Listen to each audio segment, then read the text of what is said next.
The scariest coach is the one who's done learning, right? And what I find is that very few of the people at the top, none that I've met, but I'm sure there's some there, they're not done learning. They're always open to what's next. What's the next thing that'll give me a leg up? Hi everyone, welcome to this episode of Labours of Sports Coaching. So this week I had the honour to actually interview John OSullivan. Now John is a bit of a household name actually when it comes to coaching podcasts and written works, because John's actually released 4 books on the subject of coaching. But you'll know John from the Way of Champion podcast. There's over 400 episodes. It's an absolutely fantastic podcast with lots of different guests presented on a weekly basis.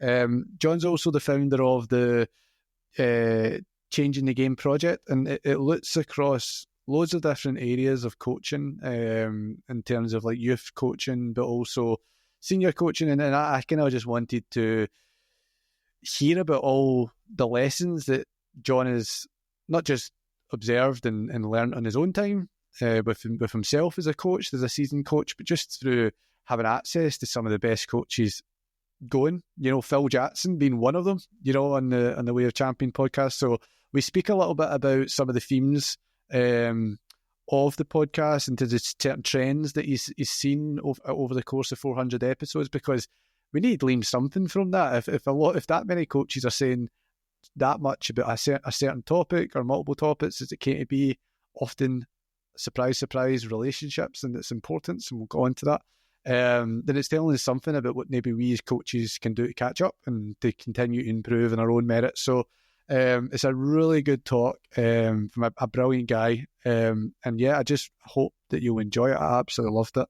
A reminder while I've got you as well, if you have any comments on any of the episodes, please leave them, wherever you're listening to a podcast, or if you're connected with me on LinkedIn, and drop a comment. I often post about the episodes when they're released. Drop a comment there, or message me direct, and we can continue the conversation. I want to reach as many coaches as possible, but also reach out to as many coaches as possible. So please get that conversation started. And again, there's other support links that we can do to help each other that I won't go into keep repeating till you'll be fed up hearing about. So guys, so just please sit back or do whatever you're doing and enjoy this episode. So, John, it's great to have you here. How are you? Mark, it's great to be on, and thanks for the great work that you're doing as well. We were talking before we started recording. I've been looking at some of your guests and the people you've had on, and so I'm really looking forward to our conversation today. Yeah, no, thanks so much, John. No, I need to return that and say it's a privilege to have you.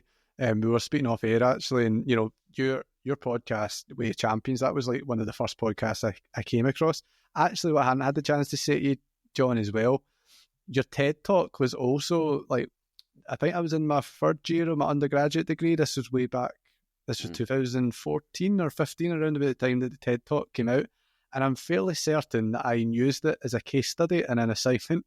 That's cool. Yeah, which is cool. And you know what? And because it was so, and the reason why I quite enjoyed the return to it the other night, because it's still so prevalent, almost to the point where it's done okay standing the test of time. I mean, people ask me that a lot, with books or stuff, what would you change if you did it? And I think that talk, it was interesting. People, it's not that hard to give an hour talk. It's really hard to give a 14-minute talk and leave an idea in someone's head. And so, I probably put 100 hours into that 14-minute talk to get it right. And back and forth and narrowing it down and cutting out and getting it in my head. It was quite the project, but it's like I said, it stood the test of time. Yeah, actually, I need to ask this because I wasn't sure. There's the video, and the part that stood out to me was the recreation of the kids coaching the adults and the Canadian hockey stuff. Yeah. Did you put that together, or was that outsourced? Oh no, that was the Canadian. That was a Canada Hockey put together a whole series of videos around a couple of years before that I had loved. Sort of if for those who don't know, it's if the roles were flipped, right? So in the one I showed there, it was a dad on a golf course about to putt, and his kid standing over him yelling instructions at them and saying, get your own ride home. But they have they have ones with pin the tail on the donkey and grocery store interactions and yelling at police officers. And it's really, really funny stuff. They did a great job with it.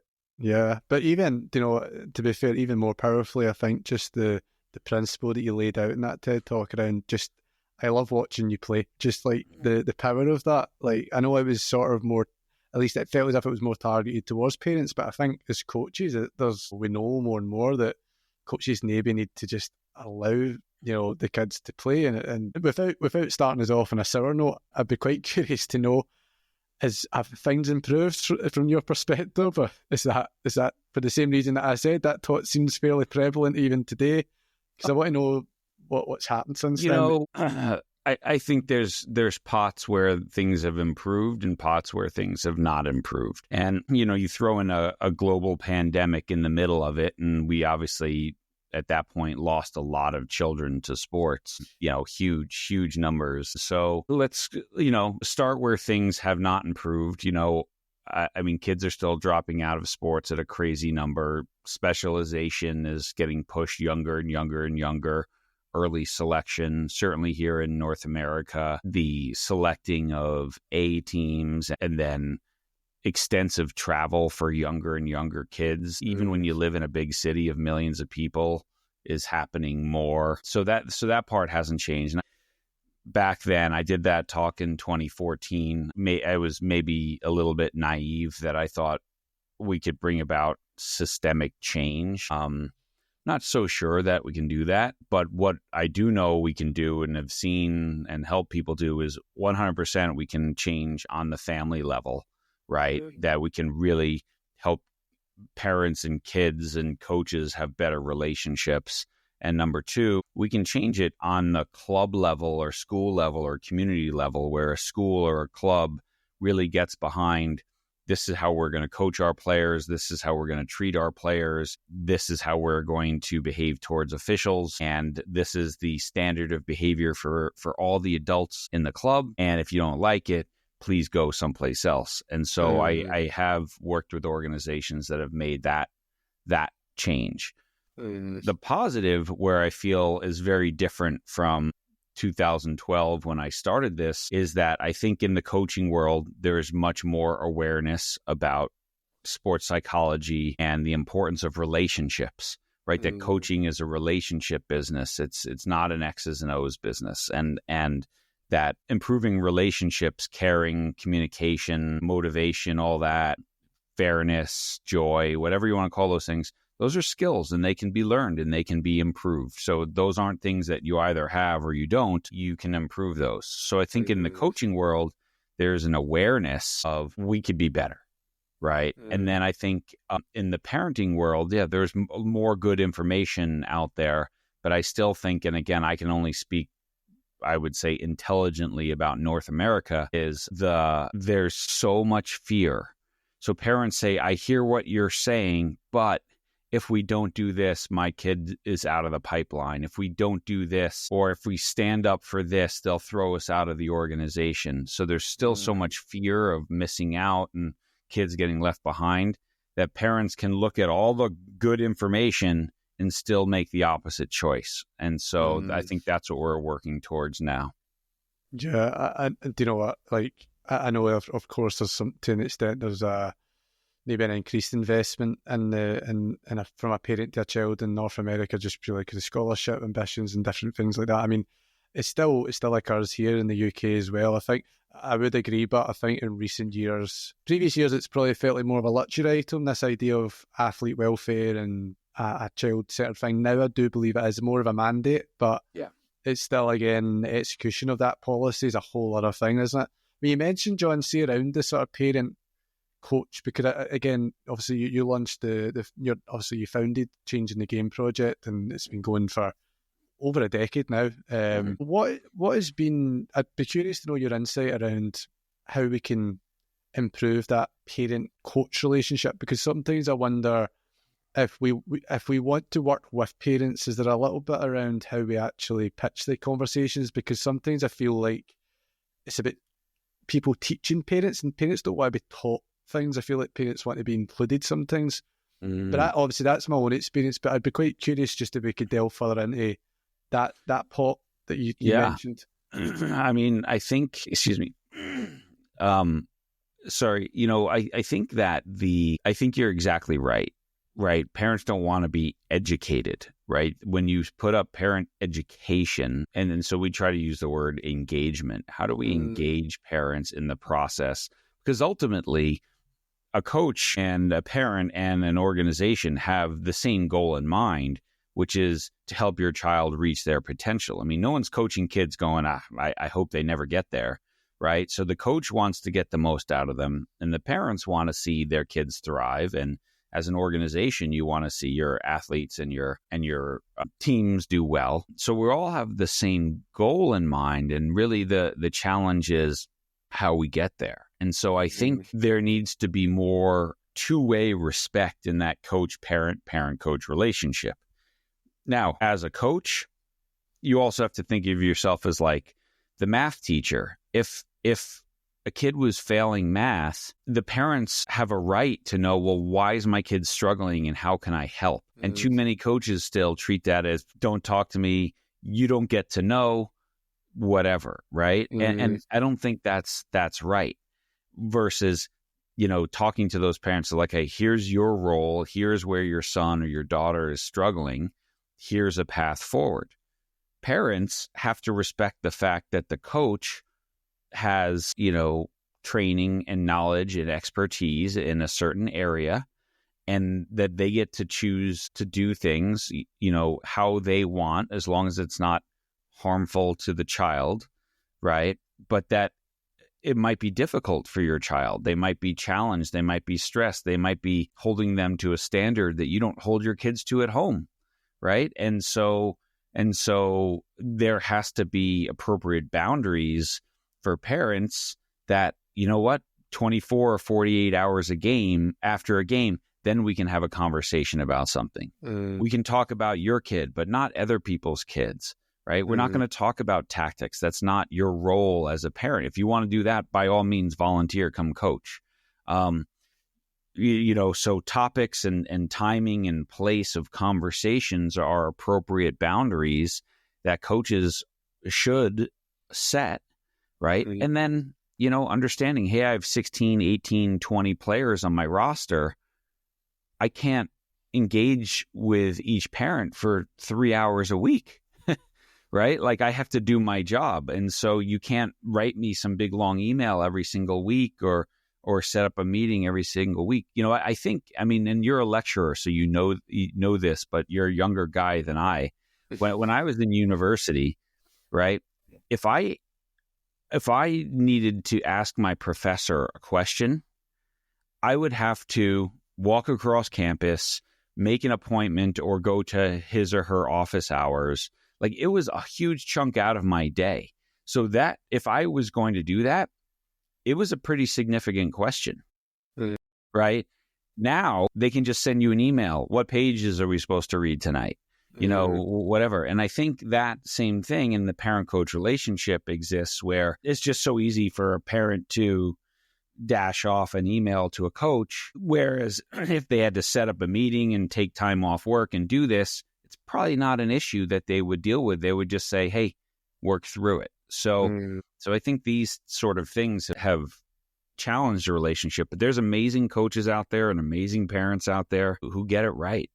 Oh yeah. And the hard part is, isn't it? A lot of times if a coach is struggling with getting the boundaries set, we have a tendency to just go from one extreme to the other. You're either floodgates open or completely closed. And then what happens in that scenario is anytime you do have an interaction, it's normally some nuclear, big something really bad, we need to talk. And then they start to associate you with that and you start to associate them with that. And it eats itself, doesn't it? One of the things you said, John, as well, that I just wanted to return to there, and it got me thinking, actually, you'll need to forgive me because I forgot the exact name of the guest, but I was listening to one of your podcasts recently. I think it was one from the archive, and it was talking I think it was titled every coach is one conversation away from changing a kid's life. Yeah, Joe Ehrman, yeah. Yeah, and the guys were talking, and yourself included, John, and I thought it was brilliant. You were speaking about sport in itself like a It's like a wee laboratory that's safe for allowing kids to simulate, what they experience in life, but in a comparatively safe space. And like, if only the relationship between a coach and a parent was correct, parents would be able to double down on the opportunity that the coach is actually giving them to allow their kids in what should be a fairly incubated space where the risks they're superficial to a degree, but it only happens if that trust is there. And I think this is what you were getting at as well. Like, coaches sometimes forget that kid is someone's baby, and even if that kid's 9 or 10, or that parental protection, that they're always going to be alert. They're always going to want to know what's happening. And it's you just shared with me that you're a dad now, right? And you're coaching. I've never met a coach who hasn't said to me, when I became a parent, everything changed. Because I think you truly then understand love and trust. And, I always say, most parents, like I say, think about the first time that you and your spouse went out on a date after your child was born, right? Like, you didn't just entrust your baby to anyone. Like, if it wasn't grandma or grandpa or something, or they're like, do you have a medical degree? What sort of training do you have? What sort of expertise, right? And so then you start understanding that trust isn't just about like your ability to kick a ball or throw a ball or something. Trust is about that connection. Trust is about walking the walk, not just talking good talk. Trust is about vulnerability and admitting that you're wrong. That's trust. Coaches and parents have to build this relationship of deeper trust. And I think coaches, what I always advise is with your athletes and with your parents, like, think of it as a bank. You want to make deposits into that trust bank because there's going to be moments where you need to make a withdrawal. And that withdrawal is not necessarily breaking trust, but being really hard on a kid. So I think when we see some of the best coaches in the world, yelling at a player or something like that. Well, what went into that relationship before that snippet on TV? There's 99% that is not on TV in that moment that sees that player is going, he's raising his voice to me, but that's out of love because he has spent so much time showing me that he's in it for me and he cares for me and all that sort of stuff. Now, when we're working with youth, we have to not only deliver that to our athletes, but we have to ensure that our parents see that as well, right? And so how do we do that? I think that's with messaging when you're doing player meetings or evals or whatever. But for me, when I saw a kid do something really well or something really hard happened, a goalkeeper gave up a bad goal and were really down on themselves, I would usually that evening send an email to the parents that would say, for Mark, right? So I know the parents are going to read it, but it's for their son and just, hey, Mark, listen, I know you were really down on yourself after the game and it's easy to focus on that one mistake. But what I remember is the 4 phenomenal saves you made before that kept us in the game, right? You've been proven so much, you've been working hard, and this is part of the journey, so keep your head up, right? Now I've built trust with the player and the parent at the same time, like, oh, he sees my kid, he sees how upset he was. And these little moments that take 30 seconds a minute are giant deposits in that bank. I think I love that analogy, that deposits in the bank. And it makes me, I mean, you give a very striking comparison there, because in the same way that I could be chatting to a wee kid in very constructive terms, but the parents maybe don't see it, it's in the changing room or it's with the kids. And then you're then relying on a kid. And it's not fair for them to put this level of pressure on a kid to relay that accurately back. And consider as well, particularly in youth sport, in it, John, like, there's things that kids want and there's things that kids need. Kids don't always want the days where maybe they've lost or the days where maybe they've been given a criticism or whatever. But for their character development, there is legitimate case to make for why they need that. And if parents were just able to get that behind the scenes look sometimes, and that's a really tangible strategy you're giving there around just the email. And also it probably shows a bit of involvement as well. It's quite an intimate thing. You've went straight relying to them. on a kid, right? And I have a almost 18-year-old and a 19-year-old. Relying on a kid to relay back the contents of a conversation around performance or a difficult thing is like relying on your dog to tell you the truth that they haven't been fed tonight, Yeah. Like it's not. They're going to be like, no, please feed me again. Right. And so I think this is if you think the kid's going to go back. Now, this is not to say that as a coach, you shouldn't say, let me have a meeting with your son or your daughter, right? Like this is an important thing that we're teaching kids, to have adult, difficult conversations face to face without mom and dad there, obviously in a safe, open place, right? Like safeguarding wise. But this is, we're doing this. But then when I have that conversation, right, I follow up again with a note to the parent saying, hey, just wanted to fill you in on the conversation that I had with Mark today about X, Y, and Z. This is what we discussed. These are some of the goals I set for him to, do this, right? Now the parents are in the loop. Now they're not relying. Now they might ask Mark, and Mark, as a typical 15-year-old goes, Coach says I suck. And then they say, well, actually, no, Coach sent us a note and he said, did you talk about this? Well, yeah. Right. And so again, this is it. But if you think, and I mean, like there's so much software out there now where you give player feedback and you can actually see, did the parent actually open this or not? Right. So at the end of the season, when that parent comes and says, well, I didn't know my kid was in danger of getting cut. And you're like, well, see the 6 pieces of feedback here that I sent you that you never bothered to open. I'm sorry. Like I was trying, and so I think, all this goes together. Like we just need to, communicate just like we would want the teacher to. And once you become a parent, you get it that if you see your kid struggling, your immediate instinct as a parent is, how can I help? It takes a moment to take a breath and say, should I help in this moment? Right? Or is this a great opportunity for my kid to struggle and have to show some resilience and work through this? But once you become a parent, you understand that's the instinct. And so I need trusted people on the other side of that interaction, knowing that, hey, they have my kid's best interest in mind.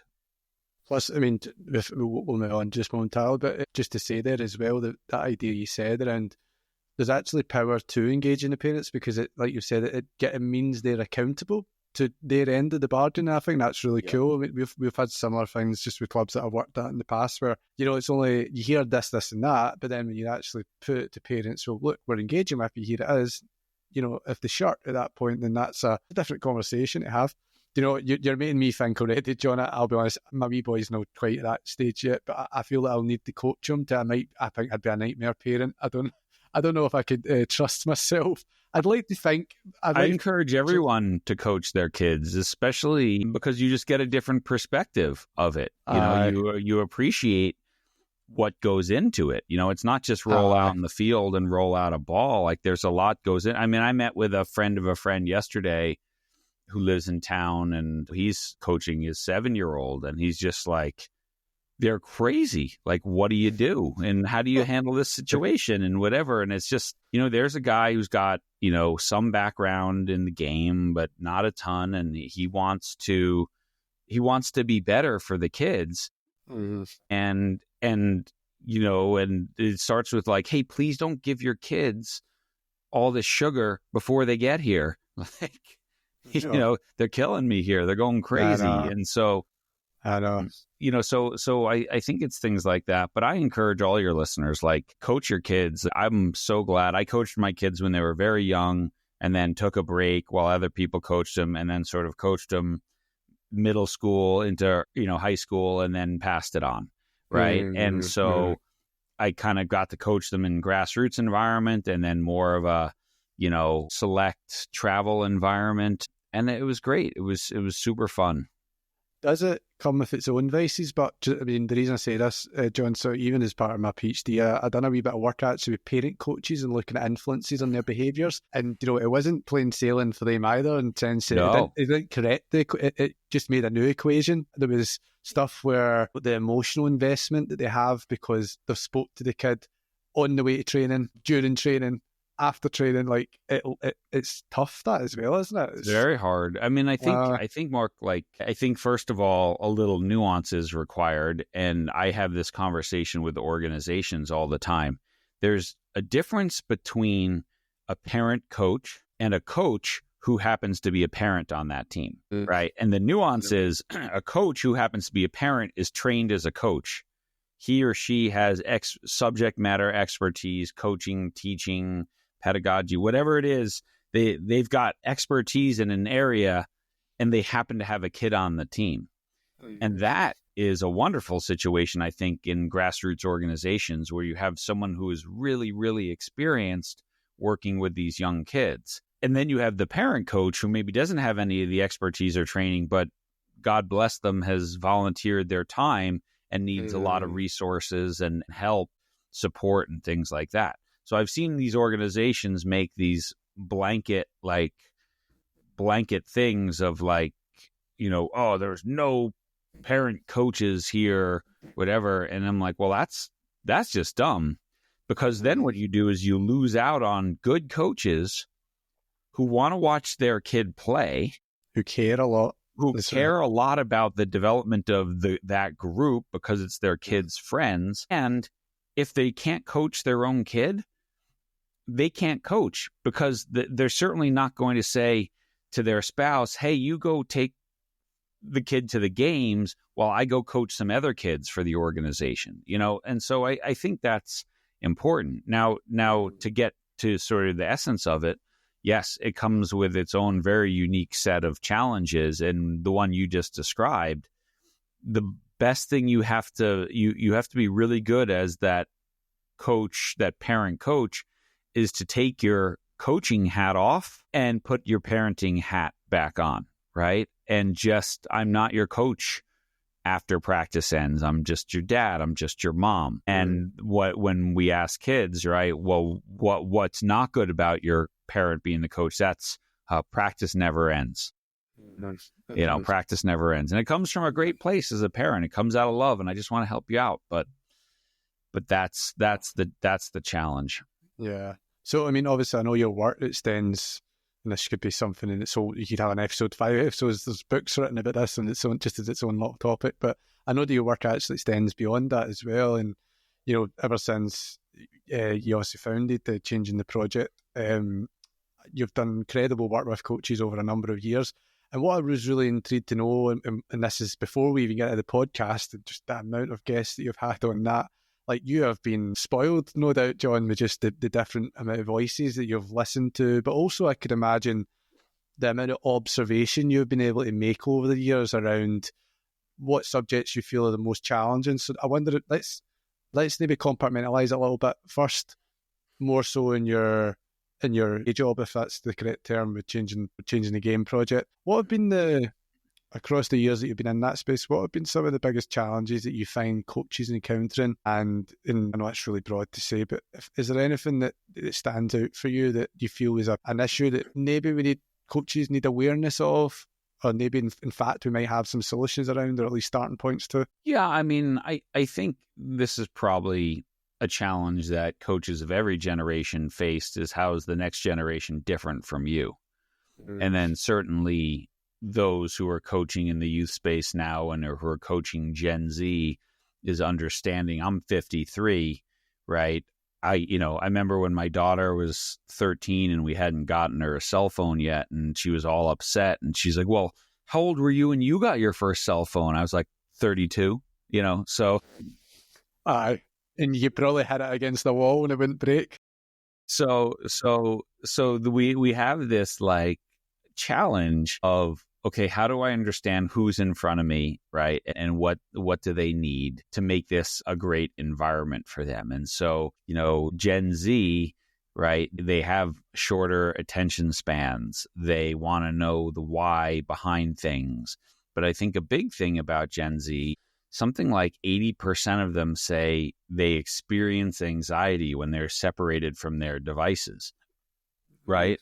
And so this is who's in front of you. So your environment has to be quick and moving and organized. And the way you coach has to be, get in, get out, give good feedback and move, right? Kids standing around listening to you lecture, trying to make 4 points, you've made none. And so I think this is the challenge that I think a lot of coaches face as the kids these days. But that's not an excuse, right? And so people are reaching them, figure out how to reach them. And I think that's the genius of the Carlo Ancelottis of the world and people like that who just, we had a woman on the podcast, Tara Vanderveer. She won national championships in women's basketball at Stanford University 24 seasons apart. And she was able to reach players who, they were very different from 24 years ago. And so that's coaching, is not saying, these kids, what's wrong with them? It's like, how can I change to draw it out of them? And is that, and that's the point you just ended on there. Like, you can always look at these about what kids lack, but there's a lot of things that kids nowadays have. Yeah. That is like, is strength. Like, they're highly aspirational. I do think that. I think that the issue is then it's maybe not understanding the amount of perseverance to then tackle goals. They're probably faced a lot with just digitally, they see everything happening now. So it's they want to do things and they believe they can, but then they need guidance there. But they're also, there's certain opportunities that I've seen. And there was a recent paper I read, and actually, you need to forgive me, I forgot exactly the author's name. It was on the Sports Site podcast. It was done a while back, and basically it was talking about the gateways to have conversations with kids nowadays. Like, there are kids out there that face to face, and this is something that has to be worked on because they need to develop social literacy, but knowing that a kid could open up more by texts or through certain other messaging services, that potentially allows a plan B that we never previously had, obviously doing it correctly in the right conditions. But these sorts of things, like if we even consider like the age group that you used to work with, if you may currently still do, but like collegiate level, there's 20-year-olds, 21-year-olds who could be re-engaged now through these digital mediums. And that's just one tool, and that's us figuring out how we can use phones and not ban them. But it all comes with black and white. Yeah, and I think as a coach, you make a decision, like you still set the standards, right? So by communicating a little differently or changing the way you're not dropping your core principles as a coach. You're not, this is not advocating for not creating a demanding, challenging environment. This is not advocating for not making it hard and dragging people out of their comfort zone and watching them struggle. Like, this is not that at all, right? It's just how I get them there might be a little different, and how I get them to see, well, what's good about this might be a little different than it used to be. But I think as well, as a coach or as a teacher in school, my lessons are going to be most impactful when they're reinforced at home. So if the parents get the kid in the car and tell him the coach is an idiot and whatever, and, John sucks and Mark, you should be playing, lessons are gone, right? And this goes back to this parent engagement piece. Like, listen, we both want to make your kid better. I have to help you understand what's going to make him or her better. And I need you to back me on these things in these difficult moments, especially around behaviors, right? We're coaching, we're teaching appropriate behaviors, especially on the grassroots level, right? Because the right behaviors repeated over time is what's going to make someone good. So that hard work, that focus, that discipline, that resilience or grit, that respect for your teammates, all those things, I'm setting a high standard. I need parents to back me up on that standard, because if your kid spits on a kid and I take him off and I say, that's never okay here, and you get him in the car and be like, that kid deserved it, your coach is an idiot, we're just wasting our time. And is there anything in that, do you know what it got me? I'm just going to keep picking up your podcast, but it got me thinking about that same episode. There was a point made around in order to teach character, you have to model it. And I think that probably extends across the different stakeholders who are involved in that, not just the coach, but the parents, and how we manage that. Yeah, Joe Ehrman, right, who this podcast was, and I recommend to all your listeners, he wrote the book that set me on this journey. It was called Inside Out Coaching. right? That there was more than just the X's and O's. And he's a former NFL player and, tremendous athlete and advocate for coaching for many, many years now. But one of the things he talks about as well, he says, it's a mistake to say, oh, well, sports teaches character. Like sports might teach some sort of performance character, right? Like, again, the hard work piece and just the, suck it up and be willing to suffer as you're running sprints or in the weight room or just had a hard practice.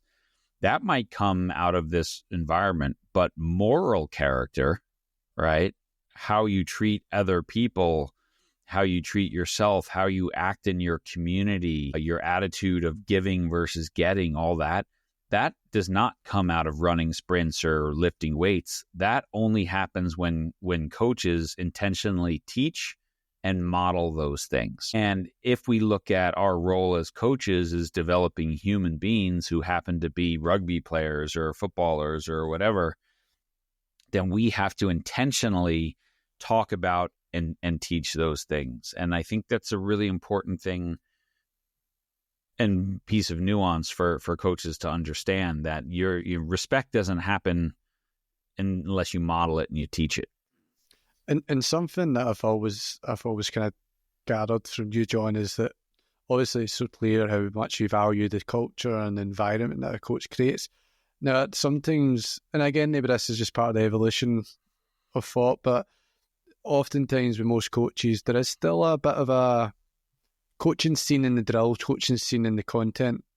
I think people are pushing more and more about the interpersonal nature of things, but I do often wonder, the stuff that gets coaches a job is sometimes still placed within what they do and the activity, and it just seems like, and I just want to see and ask you that honestly, and if you don't agree, just please tell me. I just want to know how much resonates perhaps, or how, if you've seen that sort of thing crop up in your observations, like how much do you feel coaches want to learn about this versus learn about, the drill and the that is important, and coaches are performers in their own rights, and I think, that's part of this equation, isn't it? Everything we ask the coach to do, coaches need to feel confident in their ability to do it, and I think we need to manage both things, don't we?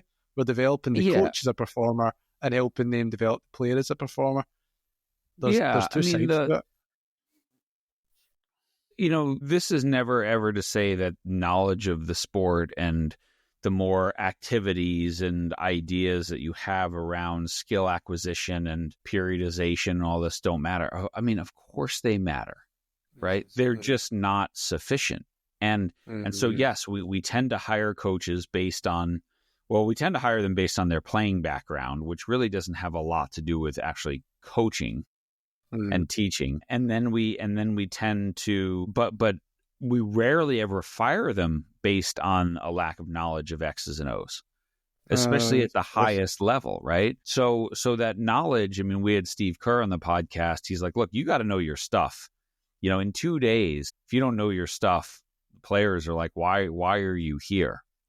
But after that, he goes, it's about, Steve said, he's like, it's probably 20% knowledge and 80% relationships. That's how he would describe coaching in the NBA, right?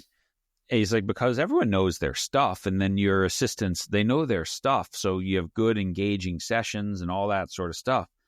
But getting the most out of people is about the relationships and understanding, what they need. So I always make this argument, like, and again, in coaching education, it's much easier to just give a bunch of drills because I can test people on that and I can measure and say, we covered these attacking principles and these defending principles and these transition principles and whatever. Great. Because it's very hard to look at the other stuff in a short period of time, right? In someone's personal environment, right? How does a coach assessor look at, how does Mark connect with his players? How is Mark connecting with their parents so that the kids are performing their best? How is Mark organizing stuff? It's not, that doesn't necessarily come out of there. And so I think coaches are called upon to really do that sort of side of education on their own. And it's a mistake to think, well, if the FA doesn't offer it, it must not matter, because I think as a young coach, I spent 10 years looking for the magic practice, right? And then you realize there is no magic practice. I remember the first time I watched Pep Guardiola run a training session when he was at Bayern. He wasn't doing anything magic. He didn't have anything in his arsenal that I haven't seen before, I don't have. He's just way better at it than me, right? And he's got the respect of his players because of who he was, and he's got this incredible attention to detail. But his coaching was not giant group coaching. His coaching was in these activities and these breaks of one-on-one talk, little teaching point, grab this guy, one-on-one, teach this. And that created this super high demanding, organized, intense environment. But it wasn't the drill. It was what he did within it that really made the difference. Yeah, it's the optics. It's what we see, isn't it? Often will tell us about what's good, because there is a fallacy to a degree, isn't there, around trying to reverse engineer what the elite best coaches do, because you aren't coaching in their environment. You don't have their athletes. Like, who's to say that the best way of coaching the players who don't make onto the podium isn't the same way as the ones who do it? Like, how do you know that, there's nothing necessarily to say that even the best teams are the best teams because of the coach. You don't always know these things. And it's just interesting when you label it. One of the things I actually wanted to ask there, John, come back to the coach education part. And I'm a coach educator myself, and I totally appreciate there is that element of how do you actually resource this, and how do you actually standardize it, in terms of it's easier to standardize, a session, because then we can chunk it into components and there's things we can look for, and we need to match skill sets with jobs and those sorts of things. But if we were just hypothetically here, I'm just curious to know your opinion. What if we not get rid of assessments, but what is the problem that we need to assess all the time? Could coach education be better placed if it wasn't so much assessment and it was always about what you can feed forward?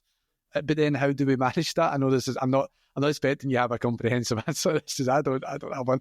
But just spitball on that a little bit. It's an interesting. No, I think there's a place for both, right? Mm-hmm. Like, I want my doctor to do continuing education and know the latest and greatest stuff out there so they can be the most effective doctor. And every couple of years. And a certificate of attendance isn't going to cut it there either. And a certificate of attendance isn't going to cut it. I want them to go and, take an exam and show me that they're up to date with the stuff that's going to save my life, But at the same token, it's not just about how to do this surgery or how to repair this knee or how to rehab this ankle, right? There's like a whole other side to, does healing come from your connection and your patient's trust in you and all that sort of stuff as well. And so I think as a coach, it's the same thing. I think there should be, if we want to say coaching is a profession, well, professions have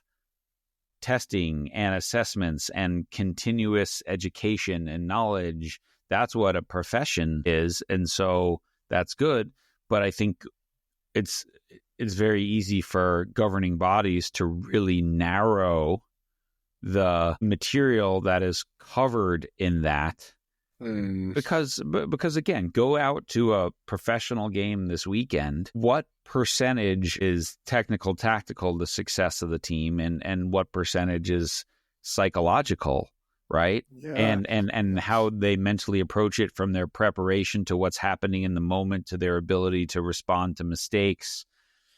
So you have all these different things, but the inner game, the psychological piece, gets 1 hour out of 30, right? But no one would say, it's only 5% of it. Everyone would say, no, it's a huge thing. But it's not tangible, isn't it? I think that's the thing. And it's hard to measure. I don't know. Nick Levette used to work for the English FA, and he's been a podcast guest, and he said to me something that always stuck. He said, we tend to value the things that we can measure because it's hard to measure the things that we value. And I think that's a really important thing to always keep in mind, is we have to find ways to measure it, or just know that sometimes it's just a feeling that it feels right around here, or it doesn't. And that's a pretty consistent thing from podcast guests of the most successful coaches is like sort of when it feels a certain way, it's working. And you can't, like we had this guy, Roy Williams, on, very famous basketball coach, coached Michael Jordan and they're very successful on the NCAA level, wonderful man. And he said in his 36 years as a head coach, he never looked at the scoreboard in the first half. He wanted to, okay, what does the game feel like? Are we defending? Are we getting in people's faces? Are we transitioning hard? Are we passing the ball? He's like, the scoreboard can lie, right? Yes. And so I want to know how this feels in this moment, the way the team is working together. And then I'll look at the scoreboard and he's like, there was games where I was like, my assistant coach is like, Coach, we're up 20, and he's like, it's not working. And then other ones, he's like, we're losing, but like, no, this is all clicking. And so I think we just have to be careful. And sometimes you gotta, until we figure out a way to measure it, trust my gut that this feels right, that players are training, that they're learning, that they're treating each other well, that people want to be here, that there's joy, that there's competitiveness, whatever, all the things you want in there. Sometimes you just be like, that feels right in this moment. This is good. And sometimes the scoreboard's going to work out and sometimes it's not. But if we get all that other stuff right and we train really well, and we call it, Jerry and I call it win the day. If we win the day enough days in a row, we're probably going to win more games than we lose if we happen to have the ability to do so. And there was a point there that I wanted to come back to, but just on that what you said at the end. So winning the day, is that about not getting caught up in the... Just, it sounded interesting to me, because most times you hear, and I might have misinterpreted this, but when you say that, we often hear about long-term development and thinking long-term, but is this actually about just focusing on today? What's that ideal win the day? Yeah, I mean, you can't have long-term development without short-term development and short-term engagement, right? So in the day is like, how do we make the most out of every practice, right? How do we create the most focused, competitive environment that's a great teaching environment that makes people want to come back, right? And if we do that, I've walked in with big universities, and said to the teams, that they want to turn their program around, and ask the team, okay, honestly with me, we had 5 training sessions last week. How many of them were truly 100% as competitive as they could be, as focused as they could be, as, whatever our standard was, right? And I had this team, again, at a very big famous university say to me, two out of 5 were at the level. And I'm like, well, that's where we got to start, right? So that's what win the day means. You won the day is 40% of the time. If you want to get better, if you want to win on Saturday, you got to start winning the day Monday, Tuesday, Wednesday, Thursday, and Friday, right? Because everyone wants to win on Saturday. So that's what we mean, is winning the day is being really process focused and focused on all the things that I control every single day to get the most out of it. And it doesn't mean I feel great every day, but do I give what I'm capable of giving, even when I feel like crap, or even if I have 2 midterms, or even if my kid's homesick, or whatever it is? That's winning the day. Now that you've explained that, I mean, it's comparable a lot of times where I've maybe done some psychosocial workshops with players, more on the players' end of it. We talk about, it was a video I showed, and it was Arsene Wenger talking a little bit about, if you're only training well on the Monday and the Wednesday, but you're not on the Tuesday and the Thursday or the Friday, it's like goodbye. And it's a wee bit around, there's a difference between turning up. There's a difference between showing up and turning up. Yeah. Everyone can show up, but are you turning up ready to train? And it's quite nice, actually, that you've sort of built a bridge there around how the coach can also prepare, and the mentality coaches maybe should look towards that. Just the coaches get... Is this then a question about coaches not being too comfortable, or is it just more about... I mean, that sometimes it is just the case of that, isn't it? We want to be not comfortable in that we feel under pressure, but is there something to that? Because I think what can often happen is, particularly where you don't have a mentor or people maybe able to spot these things in your practice, it's very easy to get into a place of complacency, I find. But I much prefer to have someone watching me as a coach, I find, because it keeps me feeling like I need to push to the standards that I ironically set to the players. Yeah. We don't always correct that in ourselves. Yeah, and I think that also this goes back to the modeling thing, right? If you're asking your players to get out of their comfort zone and challenge themselves and assess their performance and do it again, then you need to have your performance assessed, right? And that can be as simple as, when the last group I coached was my son's group, and I turned them over when they were 16, 17. That was the last year. But by then I'd been with them for a while because we'd gone through COVID, and a lot of times they would handle halftime or whatever. They'd grab the board. They do that. But in training, it wasn't working, and be like, hey guys, this is not working how I thought it would be. What do you think needs to change? Like, is the space too small? Is the space too big? Are the numbers wrong? It's very easy as a coach to default to, the players just don't care. But that's usually not the reason why something's not working, right? And so giving them a little bit of ownership in there is one way to say, it's not working. Hey, how can we work together to make it better? And then number two, like I would always bring out people to assess my practices, not always, but, from time to time. And I was very lucky, here where I live. I mean, there's a former U.S. national team head coach, who, he would come and, I'm like, hey, let me, come watch my practice or whatever, and then give some feedback and introduce them to the team and do that. And it's like, if I'm sitting there trying to get better, the players can't be like, well, then I don't want to get it's this demonstration to them that we're all on a learning journey together.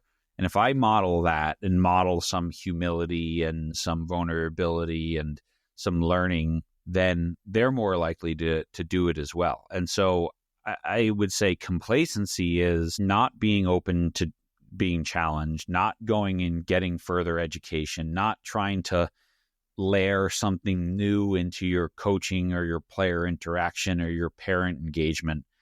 That's complacency. And pretty soon, players feel that.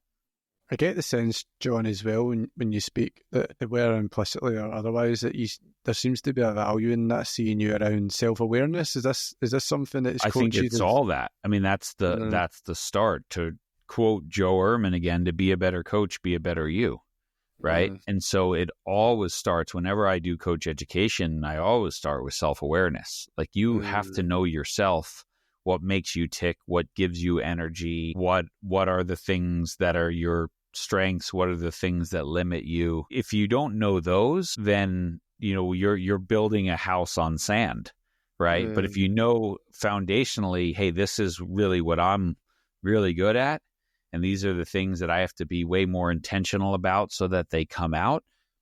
Now you're coaching at another level. I can see the link there between, like, even we give the example of it's the kids. The self-aware coach is going to be more introspective there and consider, well, what role do I have to play in the kid's behaviour?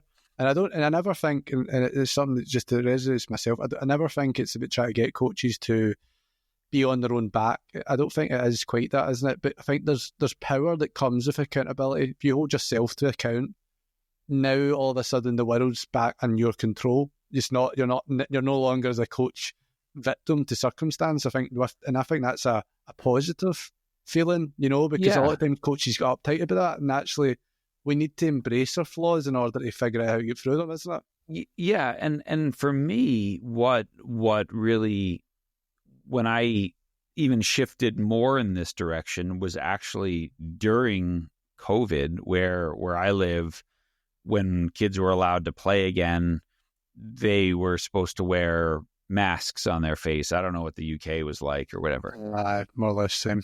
But it was summer and it was hot, right? And so you're on, 4G turf and it's 95 degrees. Don't ask me to convert to Celsius for you, and the turf is 10 degrees warmer, and the kids are trying to breathe through masks and all that. And so I got very good in that moment of saying to kids, okay, how can I restructure training so that it's at the appropriate level? So my training didn't look like it would have Well, I'm very big on having all players moving and engaged and whatever. But in that moment, I would say, okay, we're going to do some sort of rondo here, and there's two groups, and maybe it's just make up a number, some sort of 6v3 or whatever it is, right? Well, the second team, the defensive team, instead of having a 6v3 here and a 6v3 here, I just had 6 playing, right, with maybe 3 of their teammates standing out, and then the 9 defenders, and just, all right, go defend for 20 seconds. Right. And then step out the far side, pull your mask down, catch your breath, walk back. But I was constantly asking the kids, how was that? Was that too long? Was that too short? How can we, I was getting feedback from them on the appropriateness from a health perspective, but it really reinforced for me that, man, if I get feedback from them on why is this working or not working, then they're more likely to buy into the solution. And practice is going to get better if it's not very good. And why do you think? Because I mean, like the logical explanation, it's in the word. It's logical. It doesn't seem like that would be contentious or difficult for a coach to do. But like I always say this, like I mean, I'm a coach myself, and coaching is very postural. Sometimes I always think this: we're quite insecure creatures, if you will.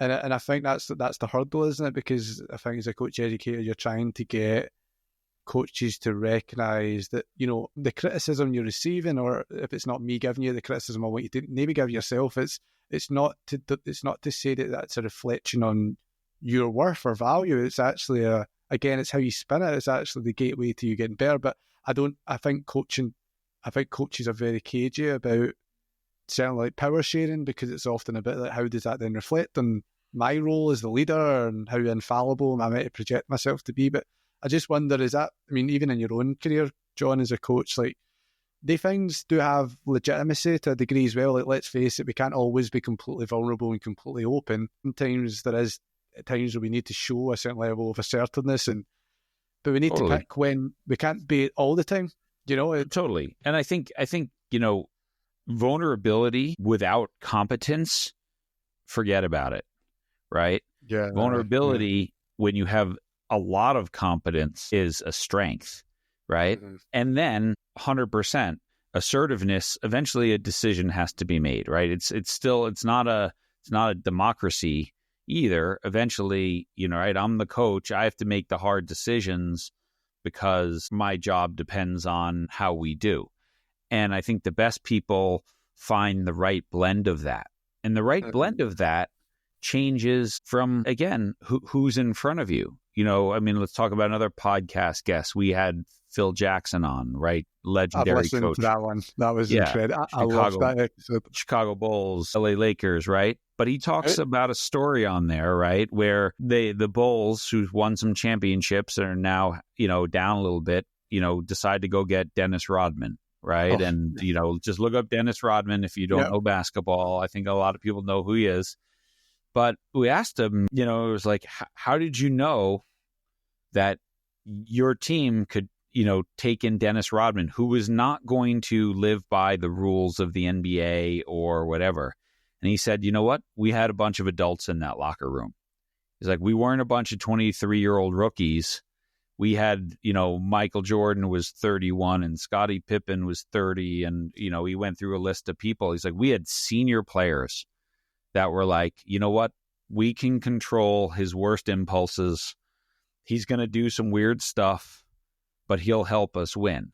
And so it's also that recognition of a coach is, what does this group in front of me need, right? Like I talk to coaches all the time about, you know what, you've got great leaders in your locker room. You can cede a lot of your power and decision-making to them. They got it handled, right? Versus, I don't see the leadership in the locker room. You're going to have to drive this until people step up. And the coach recognized that from season to season, that might change. That's good coaching. Do you know what I thought was amazing? To see that episode, I remember listening to it as well. Another thing that I took from Phil Jackson that I found really powerful, and it's something I've thought about for a while, but there's always this, we always signal that players need to care about the team, and ultimately the coach's job is to create a good team. But I always felt the way that like the Dennis Rodman as a case study was handled, like in order to get buy-in for players who are innately selfish and not in any criticism of players, because players care about themselves more than they care about a team. And I don't think we need to be caught up as coaches about the route towards instilling good teamwork being about just because you should be a good teammate. I think like you need to find what's going to help the athlete as an individual and let them understand why helping the team helps them as an individual. Like, I don't think, and I felt like when you see the way that Dennis Rodman was managed, I think there was even like stories around like what he required insofar as like turning up late to the court and stuff like that. Like you could say, oh, but your teammates are here, we need to show camaraderie and this and that. But like, again, it's about managing people, and people are individual. And again, maybe the best route to helping your team get forward is managing the individuals and helping them get what they want out of sport as individuals. And I don't see the issue with that. Yeah, and again, for someone listening, Dennis Rodman is a 32, 33-year-old grown man at this point, right? With this recognition that he isn't going to be on the court 2 hours before the game, and he's not going to do that. But as Phil said in the podcast, he said, what did Dennis do? He went and rode the exercise bike, watching video, watching where the rebound's going to come. He said there was no more prepared player on that team than Dennis Rodman. He was the most prepared player I've coached, right? And so as a teammate going, he's not here for our silly shoot around, he doesn't care, versus no, he cares deeply. He's just not at the shoot around. Now, these are men playing professional sports, right? When we're working with kids, I think we're pushing back in that behavior. We don't want, we want the preparation and focus that Dennis has, maybe with a little more understanding of what matters to the team. But this is the art of coaching, is like we'd all love the player who's high impact and easy to manage, right? And obviously the low impact, hard to manage, we just get rid of, right? Mm-hmm. But a lot of times the most impactful player is high impact, hard to manage. Mm-hmm. So how many of them can you have on your team? How can you shape behavior so that they buy in? And how can you, and when you have a high impact, hard to manage young player, you're really pushing back and trying to teach them the behaviors that you're bringing are hurting your career or hurting your advancement if you can do this. But at the same time, you have to appreciate, I think, their inherent belief and stubbornness of, I'm going to do things my way, right? And is it just, to play devil's advocate, I suppose, is it also around understanding the context of where they are? Like I work in academy football, for example, and as much as I can tell players about, you need to have teamwork because this and that, the most powerful message, or at least the most harmonious message with what the environment actually signals back to them, is that, look, they are individuals within a team, judged as individuals within a team. Yeah. And therefore, I think in those contexts where the environment is, regardless of what I'm saying, that's the environment's messaging. Is there something to coaches leaning in on that to at least show that, look, we're developing you as an individual within a team, but showing teamwork shows more about you as an individual. So it's kind of like, meet athletes where they're at sometimes, or at least, it's not this to try to build something that is idealistic at times. I think you can, and I just wonder how you've had any experience of that, or that right. resonates. And so, you could take an example of a young Leo Messi who tries to beat 5 people every time he gets the ball. And if he was coached to say, hey, this is about the team, pass the ball, we wouldn't have Leo Messi, right? Mm-hmm. And so you're within that. And I agree with you that you can say, we're coaching you as an individual because you or he might sign the first team contract. We're not moving up as a team, right? But at the same time, what are the qualities that make you desirable to that first team environment? And I think that's, don't be a player who says, what do I get? Be someone who says, what can I give? right? Be It's a someone great who point. is liked and meets the standard and is respected in the locker room, and not someone who's a jerk and doesn't live the right lifestyle. And so I think this is the type of thing, because you're right. You might be so incredibly gifted that the coach is going to look the other way, right? But if you're not, and the coach has a choice between this guy, and this guy is all about the team and people, and this one's all about himself, and it causes trouble, they're picking this guy. Yeah, that's a great point. You make that, actually, because now you're making me reflect on, well, there has been players where they haven't been the best players in the team technically, but man, they're just good teammates, and that does show them really well. And in the law of averages, that's probably like where if there's a decision to be made between kind of what you say, like high maintenance, low impact, then all of a sudden Dame versus that kid who maybe isn't as good technically, but they're just a good person. And does that maybe come back to, I suppose, the values that I feel come out very strongly when you speak, John, around just the lifestyles and the things that, the moral character of what coaching is meant to be about, I suppose. And if this is transcending that environment. If 98% of these kids aren't going to turn pro, but they're going to be part of teams their entire life, well, then what are we giving them if we're ignoring all their non-team behavior? And again, this isn't advocating beating someone's creativity and sense of self out of them. I think that's wrong. I think that's an important characteristic to make it through to the next level, this self-belief and this facing your fear and the shame and all the things that come with it. I truly believe that is really important. So the job of the coach is not to create robots, but the job of the coach is to also guide and say, is this behavior, right, is being too cool for school and showing up late or not thinking you work hard, how is that getting you closer to your dream of being a professional athlete, right? How is that endearing you when you're 16 years old and you're asked to go train with the first team? How is that endearing you to them? Is that getting you closer to that, or would this behavior get you closer to that? So see, on that point, actually, John, so around the sort of the superpowers that kids have, like what's their strength? In your experience, do we have enough of that? Like, so how do you, I don't know what the state of the play is in the States, but even just generally speaking, I know you travel a lot for work as well.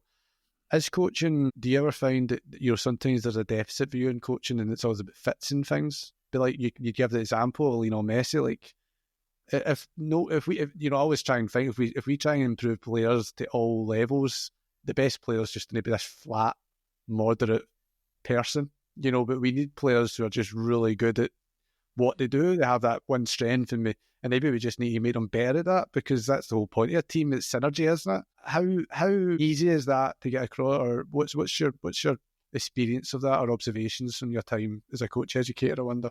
Yeah, I mean, I think it's Stephen Rolnick's word, right? Don't be a deficit detective all the time. Like, that's very easy to be as a coach. And so helping your players recognize their strengths and work on your strength as well. If you have an incredible left foot, we shouldn't say, don't ever use your left foot. Like let's make it the greatest left foot of all time, right? But it doesn't mean that your right foot's only for standing on. There's a level of competency that you should develop there. Certainly in the modern game, again, thinking of football, of like, if you only use your left, they're going to coach that and scout that and whatever.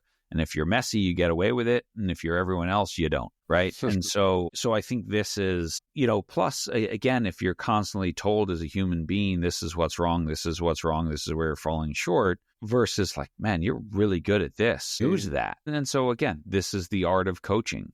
How do we help kids recognize and improve the things they're already good at, while also saying, I need minimum competency in these other areas, and then recognizing, well, what's holding them back, right? If I have a December birthday kid who's not strong and a little bit small and undeveloped, I can't change when he's going to grow, right? And so I can't say, oh, well, you need to do this, this, and this. Like, sorry, we're just waiting on Mother Nature for that one. versus like, hey, you've got this and this is wonderful, but don't forget about this. So, no, I completely agree, John.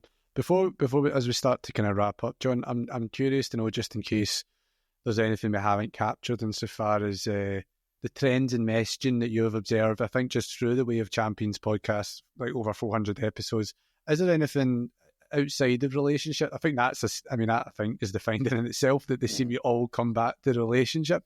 Yet that's the most controllable, not saying it's simple, but it is the most actionable element of coaching. Maybe we made it too complicated.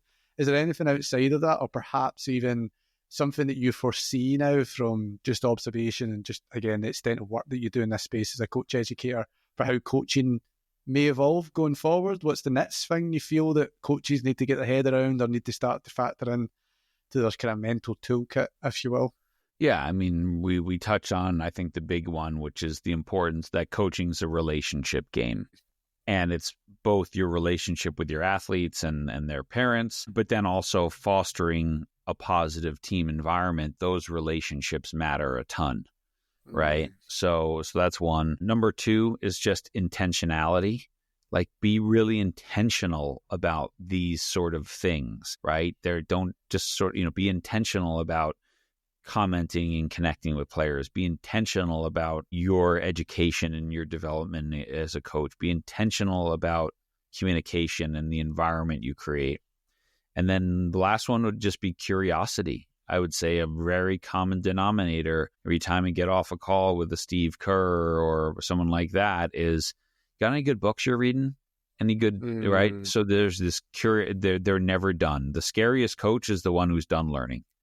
Right. And what I find is that very few of the people at the top, none that I've met, but I'm sure there's some there, they're not done learning. They're always open to what's next. What's the next thing that'll give me a leg up? And oftentimes, again, it's not within the X's and O's of their sport. They're looking outside of their sport to other sports or other areas of research so that they can get more out of people. And so that would be my sort of parting message is, build relationships, be intentional, and never stop learning. Yeah, it's super cool in a sense, even that last point you made there, but like reading, and you don't even need to necessarily be constrained to just reading about coaching or sport. I think more and more there's things in the business world, there's things from, I sometimes talk a little bit about, actually I think non-fiction, fictional, novels, fiction. They often have like a emotional theme to them that I think helps coaches understand the human condition more. And again, we're talking emotional intelligence. Just get you out of your head for a while and hit the reset button, which is important as well. That's so cool. No, do you know what, John? My next question was going to be, we normally try and wrap up now with kind of 3 coach hats, but I think you've already gave it there. So, honestly, it's absolutely superb having you, John. I know I've been a bit of a cheerleader for you all the way through here around the Way of Champions podcast. I just need to say that to any to our listeners. John's podcast is much better than mine. Just please listen to it. It's brilliant. How else could people that are tuning in connect with you and find out a bit more about your work? Because you have also written like 3 books, I think. 4 books. 4 books. Oh, 4, there you go, sorry.